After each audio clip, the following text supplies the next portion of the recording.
Hello YouTube, my name is Garland and today I'm going to talk about naval bombers and how to use them in Call of War.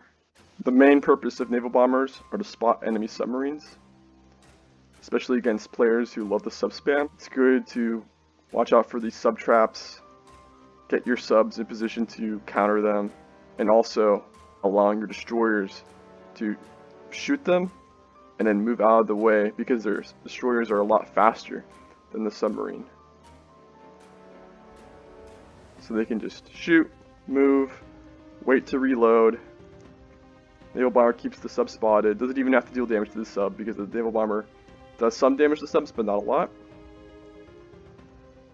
Keep the sub spotted, destroyer can come back, shoot the sub again, retreat, and yeah, naval bombers and destroyers in conjunction will slaughter submarines. Naval bombers, I also found, are extremely good at killing convoys because they do a lot more damage against surface ships, and because of the really low HP of convoys, you will just rack up that damage real fast.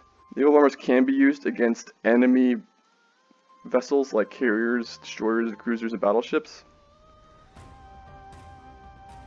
However, I would highly suggest you never use them against enemy battle fleets that have a big stack, because 8 destroyers, 6 cruisers, and 4 battleships that have all of their AA combined, by themselves it's not a lot of AA, but when they're all combined in a stack, that AA can add up and it will slaughter your naval bombers, because your naval bombers, although 25 HP is a decent amount, it's not nearly as much as a battleship's 75, a cruiser's 50, destroyers 30, and a carrier 75.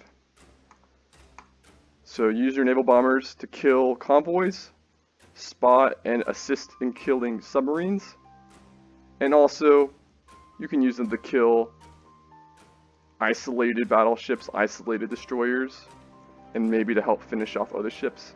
But definitely don't use them against stacks of enemy ships because they can tank that damage really well. Here comes the attack on these convoys. And ouch. That's a lot of damage.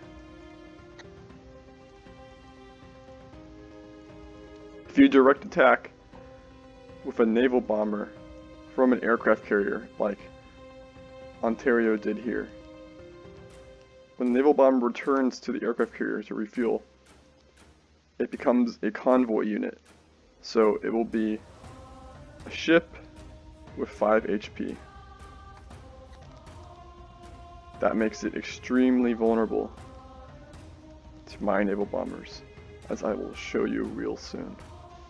And boom, my naval bomber attacked the enemy aircraft carrier, which did damage to the carrier, but it completely obliterated the naval bombers that were refueling because of their ship status as a unit and the fact that they were becoming a convoy with only 5 HP.